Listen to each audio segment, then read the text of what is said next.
What is up, foodies? Today we are here at Universal Studios Hollywood. It is a beautiful, smoggy day. I'm gonna do a little bit of ASMR, POV, whatever you want to call it, of the upper lot only. Let's get into this video. I should also mention that I had to cut up the POV a little bit due to all the music being played here at Universal having some kind of copyright protection. Enjoy.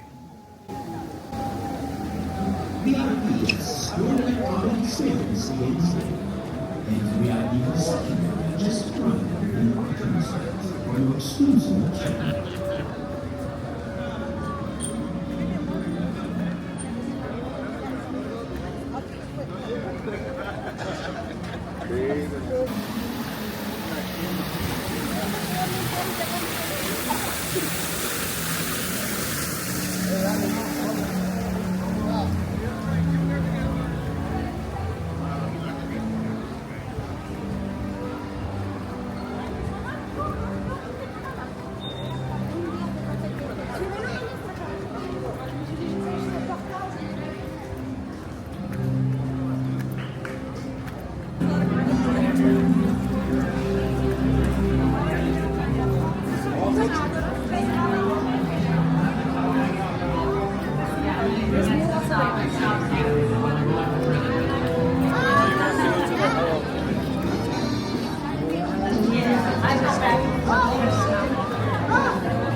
Starting to get busy.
So secure your personal belongings and hold on. Finally, for your safety and those around you, please do not use selfie sticks while you are on board. And those, ladies and gentlemen, are the safety rules. Now, once again, when people come out entire century, and we are celebrating the network all year long. It all started with this man on your monitors, Carl Laemmle. Now try to imagine this for a second. Back in 1912, Mr. Laemmle had a vision. He wanted to create what he would later call the strangest city in the entire world. A city where no one lived, but instead a city devoted exclusively and only to making movies. And that's what we are. Some people call us Los Angeles. Some people call us Hollywood. We are actually Universal City with our own zip code, fire station, post office, and sheriff station. And now, guys, here we are over 100 years later, and get this, there are 5 major studios out here in Hollywood. Are you ready? We've got Universal Studios, Disney Studios, Warner Brothers, Paramount, and Sony. But we're the only one that can say we are a movie studio and a theme park at the same identical time on the same property. Anybody on the tram know what this building is on the right side of us? This is Super Nintendo World. Yes, the theme park. And then over here on the left, this is the movie studio. These are our sound stages that get used to make television shows like The Paper and Hacks. But we don't just use sound stages. Anybody remember this scene from The Lost World, Jurassic Park? Oh, I'm gonna let you in on a little secret. You see that parking garage directly in front of us? Yeah. So in this movie, we told you guys that the characters were in a jungle island just off the coast of Costa Rica. We lied to you. We painted that parking garage to look like the edge of a cliff. We suspended the mobile green lab by way of a crane over top of that parking garage, and that's how this scene from the movie got filmed.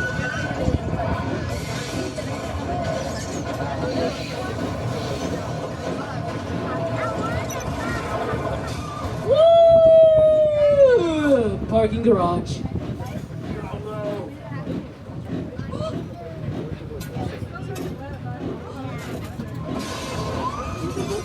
Because again, most of what you and I see in the movies and on television is going to be based on Hollywood illusions. And we're going to show you plenty of examples of Hollywood illusions out here on the tour. But back to these sound stages that we're driving past on the right side of the tram. We have 36 sound stages. And here's what's so crazy about these sound stages. Does anybody know where the rides in the theme park are located? Where are they located? They're located indoors, inside of a building. Have you ever wondered why Universal Studios built their theme park that way? All of these sound stages we're driving past, they're not 100% soundproof. So by having Despicable Me, Simpsons, Secret Life of Pets, Revenge of the Mummy the Ride, by having all of those rides indoors, it's going to mute the sound so it doesn't impact the filming that takes place out here on the studio lot. But this is where it gets interesting. Take a look over here on the right side of the tram behind Soundstage 19. That is our Fast and Furious Hollywood Dream roller coaster that we hope to have open for all of you this summer. This is the first time we're building an outdoor ride of this size. Because you need that quiet so it doesn't impact the people who work inside of these cute little buildings over here on the left. These are called production bungalows. All of the ideas for everything we will eventually see at the movie theater, it starts out in somebody's office over here on the left. This is where Mark Platt Productions work. I bet you don't recognize the name Mark Platt Productions. Well, they're the people who brought us all Wicked and Wicked for Good. Take a look over here on the left. See the sign that says MP? That is where the people who brought us that movie work. It's also where you're going to create ideas for a television show like this one. Welcome to St. Denis Medical Center. St. Denis Regional Medical. I have access to some really good stuff, and I will hook you up. No, man. That was a test. Like the Avengers, you know? We're not supposed to have bigger patients, but we I almost don't want to do that. Hail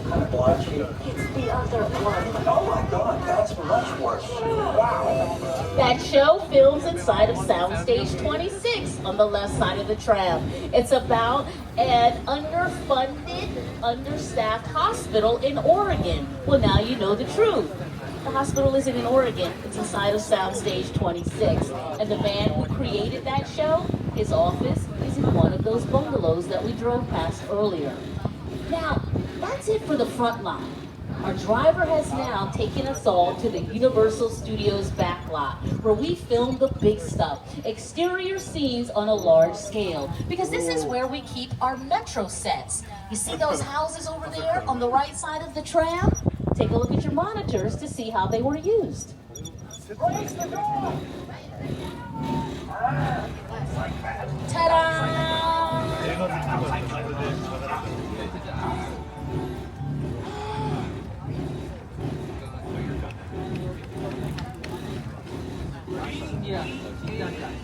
And that's how Universal Studios makes their movies. But come on, everybody, this tour is just getting started.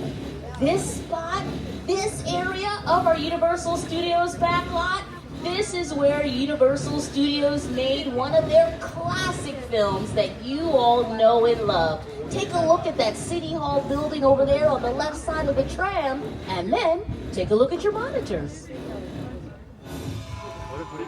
Because that, ladies and gentlemen, is where the clock tower stood, where Doc Brown harnessed the bolt of lightning that sent Marty McFly back to the future in the very first film. Now, Back to the Future 2, that was released in 1989. And can you believe this? The future in that movie, guys, it was 10 years ago, in 2015. My, how time flies.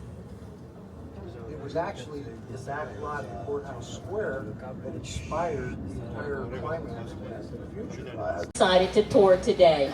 But here's Jimmy Fallon to tell you guys how this street you're currently on gets used for the movies. Hey everyone, welcome to New York. I got my start right here in New York on Saturday Night Live. This is actually my old neighborhood. Once got mugged over there. That old woman. Tough lady. This is my favorite hot dog guy. Hey, buddy? How's it going? Remember me? No. Just like old times. Gotta love New York City. I'm walking here! Hey, it's cool, guys. I was just, just walking. So it's not exactly New York, but a lot of times when you see New York in the movies, it was shot right here on the Universal Metro sets. If you can make it here, you can make it anywhere. Even if you make it here on the Universal lot.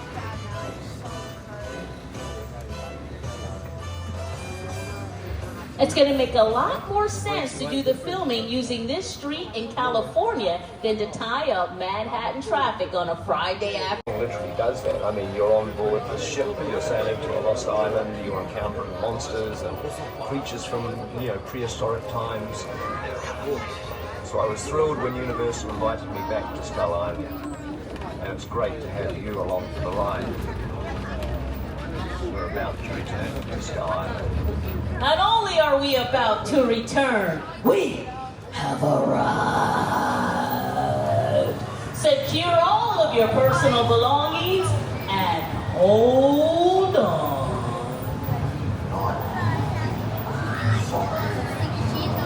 Nobody's lived here for hundreds of years. The war, 100 survived. They built the wall.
studio that practically invented the monster movie genre.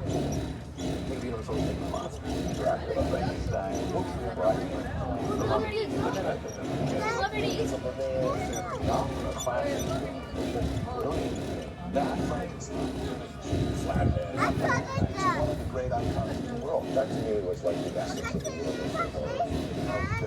Mesmerized. George Karloff, Lon Chaney. I remember the original Universal Studios Mummy movie. It was scary. It's still ringing around. So in honor of those monsters, over here on the right, our driver is taking you past our monster movie mural. Now this was painted for us by a Los Angeles graffiti artist named Tristan Eaton. He used about 40 cans of spray paint per day to paint that mural, which stands 50 feet tall and is 200 feet long. He got to visit the Universal Archives where he could see props and original movie posters for films like Dracula, Bride of Frankenstein, and The Creature from the Black Lagoon. Now, that movie, so if on the count of 3, you all yell action, we're gonna make a movie today on the studio tour. Are you ready? Here we go. 1, 2, 3.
You guys are some really good directors. But does anybody on the tram know what kind of a movie we all just made inside of that soundstage? Any guesses?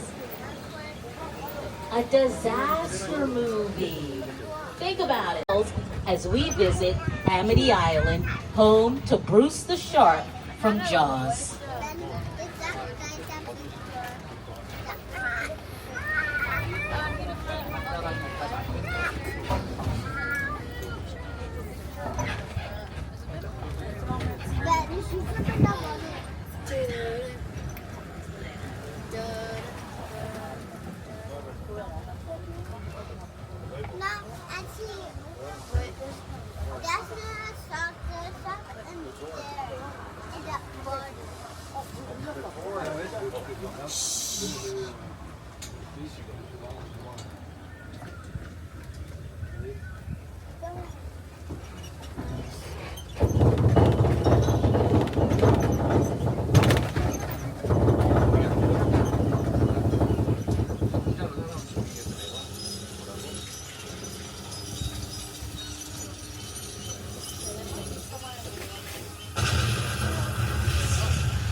We are far enough away from where the filming is taking place. We can come back on the microphone and show you various cars that you all have seen in television shows and films. These are what are known in the movie business as a picture car. And then just beyond our picture car display, you've got Marion Crane's car from the movie Psycho, which was filmed out here on the Universal Studios lot. Now, you may remember, if you've ever seen the movie Psycho, Marion Crane, she's been driving all night, and she decides to pull over on the side of the road and rest at the Bates Motel. Little does she know, the Bates Motel is run by Norman Bates, and she's not gonna see the following morning because that guy right there, he's a psycho.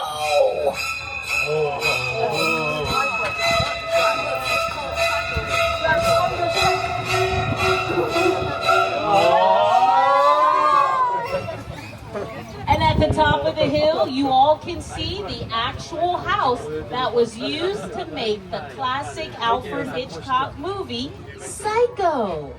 There is the house over there, yes, on the left side of the tram. That is the house from the 1960s classic film.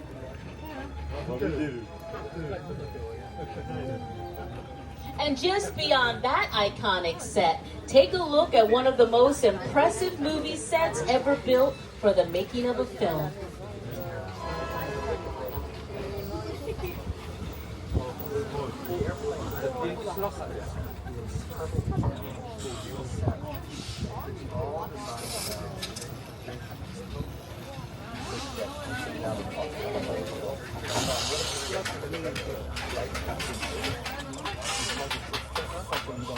And in case anyone on the tram was wondering, the answer to your question is yes, ladies and gentlemen. That's a real airplane. That airplane was towed along the 101 freeway to this area of our studio backlot, so it can be used like this for the movie War of the Worlds.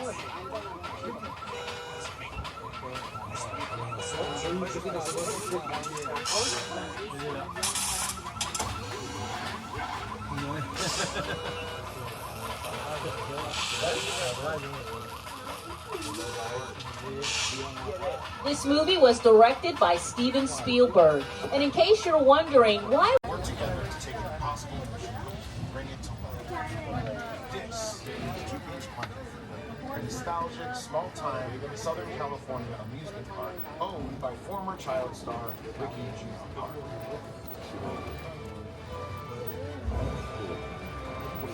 Over there, look into the waiting room and have your picture taken just like the kids in that old 90s movie Kid Share. That's what this whole place is loosely based on. Remember that one? No? Why? A little further down, you can see the Grand Star Lasso to show you this unbelievable live show.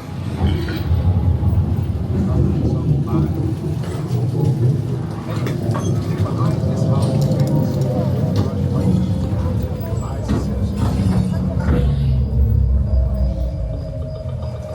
it is smack dab in the center of the UFO hotspot.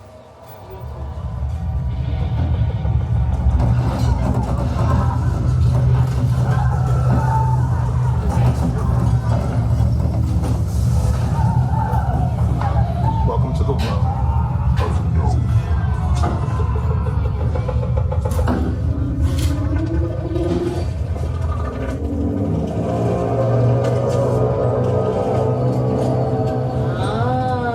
See how you all were looking around, expecting something to happen?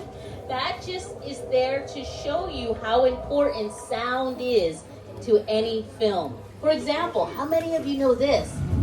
In the movie Jaws, the shark is only on screen for approximately 4 minutes of the entire film. Take a look at this clip.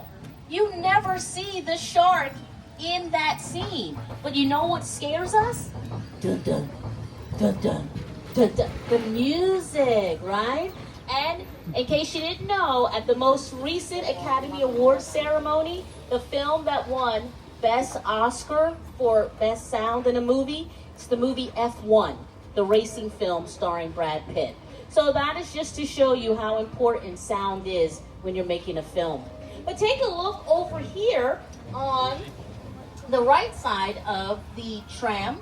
This is an area of our back lot that we call Falls Lake.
Aquí con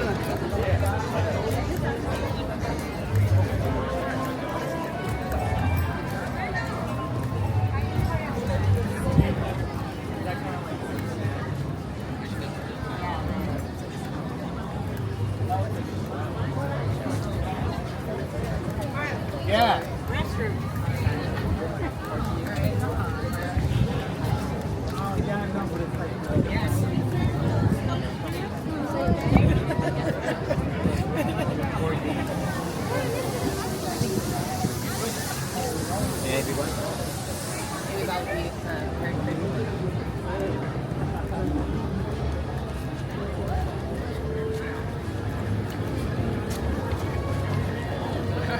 Order for Maggie, Sierra, Chicago.